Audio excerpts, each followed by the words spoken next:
decision to leave public office after the 2014 election has nothing to do with the ongoing ethics investigation that I'm under, which is happening because our socialist Muslim president, President Barack Obama, sees me as a threat.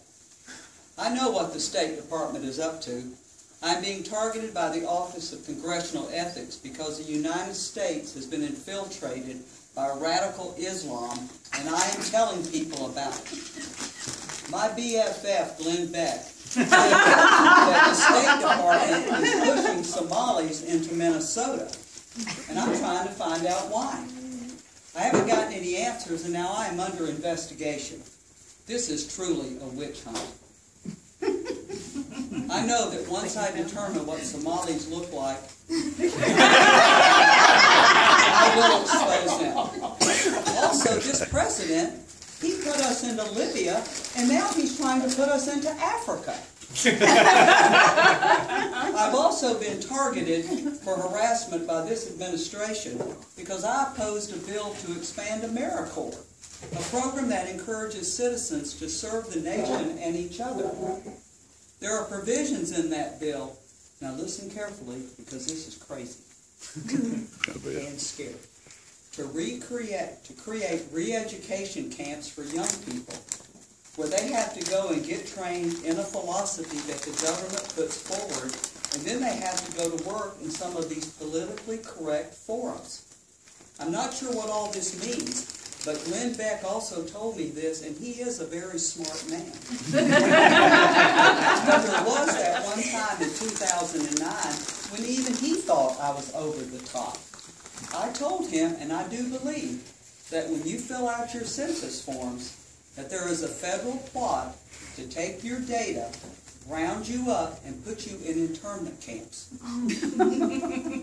My decision to not run again also has nothing to do with the fact that I won my last election by less than 2 percentage points. I haven't had a gaffe or something that I've done that has caused me to fall in the polls, so I don't understand it. I also don't know what 2 percentage points means, but just like my good friend Sarah Palin, I too can see Russia from my house.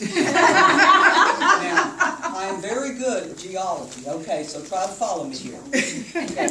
I'm in Minnesota, okay, and I have to look north. I have to look north. And then I can look on through Minnesota and I can see Alaska. And then I have to keep looking a little bit more and I can see Russia. But now I think you all know that Russia is a very, very big place, so I can't see all of Russia, but I can see part of it. Yes, I can. All right. Let's talk about evolution. Where do we say that a cell became a blade of grass, which became a starfish, which became a cat, which became a donkey, which became a human being?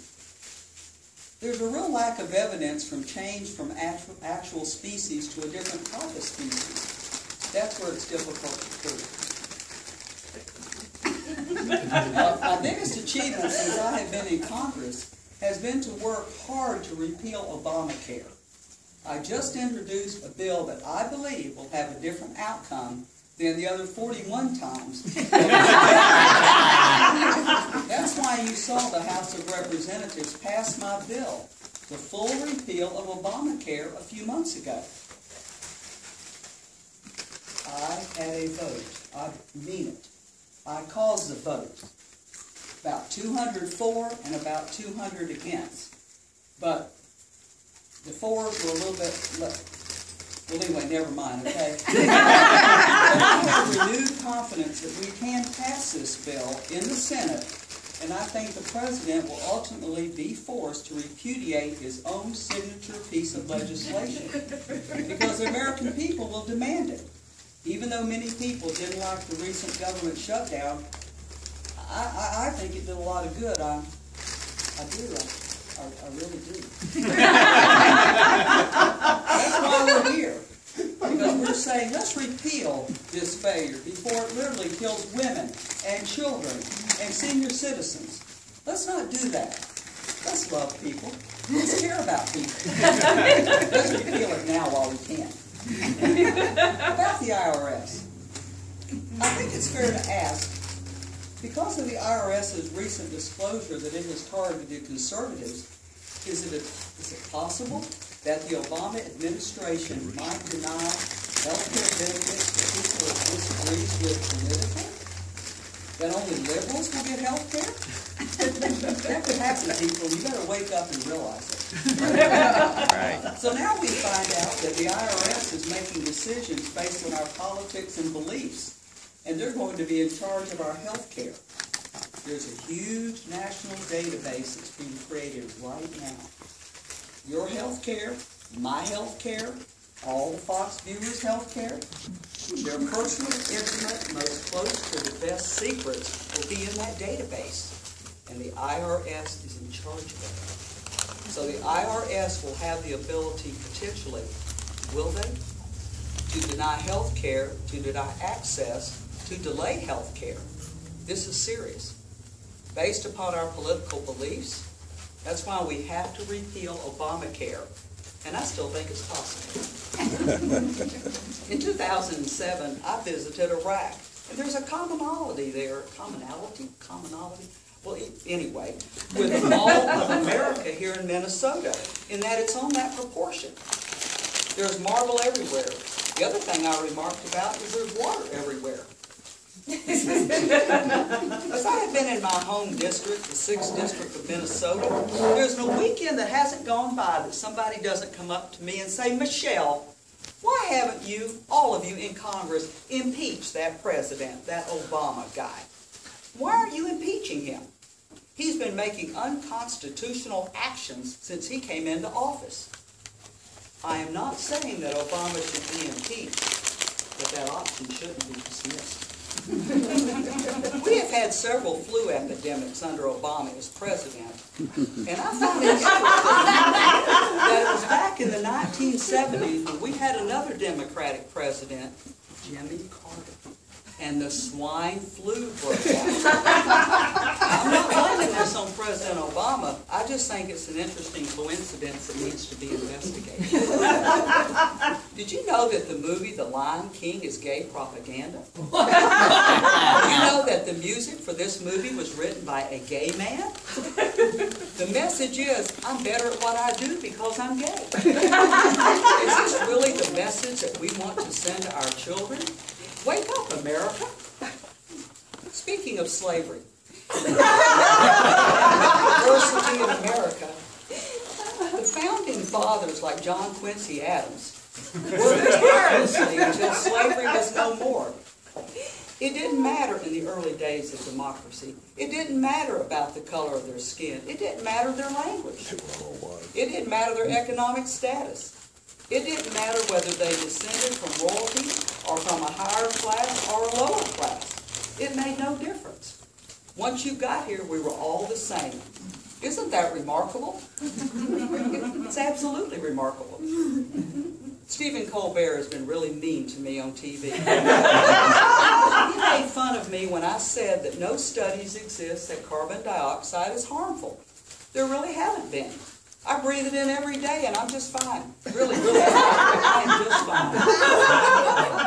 Other people have also been really mean to me. I talked about my pride in growing up in the same county as my hero, John Wayne. Those people ruined it for me by saying that the man who grew up in my community was John Wayne Gacy, the serial killer. Now I ask you people, does that really matter?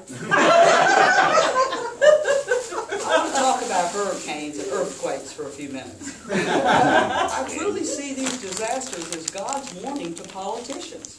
I mean, I know that when that tropical storm named Isaac went through Florida a few years ago, it was a spiritual hurricane in our land. After my term is up, I'm really looking forward to spending more time at home with my 26 foster children and continue to enjoy the huge government subsidies those darling children get. And I want to spend more time with Marcus, my big, huggable teddy bear, my Marcus. God told me to marry him. Do you know that the HPV vaccine causes mental retardation in girls? Also, when I leave Congress, I'm going to refamiliarize myself with the tax code because I have a degree in tax code. made me get it. And I did what he told me to because I am a good wife. I do what my husband tells me to. I wash his feet every night, and I lay out his nightshirt, his really, really big nightshirt, and his slippers, because that's what a good wife does. Speaking of Marcus, and I love to, he brings in several $1 million a year by running a Pray the Gay Away facility. He has counseled thousands of gays over the years, and because his fees are really high, and because I make, really good money in Congress, we live well. Marcus has not ever really cured a gay person yet, but he sure gets paid well for trying. I would like to close today by saying that if any of you would like to buy a signed copy of my book, Core of Conviction, I will be holding a book signing at the Minneapolis Flea Market next Friday. And the books are now marked down to $2.99. Thank you for your time. God bless America. God bless you. God bless you.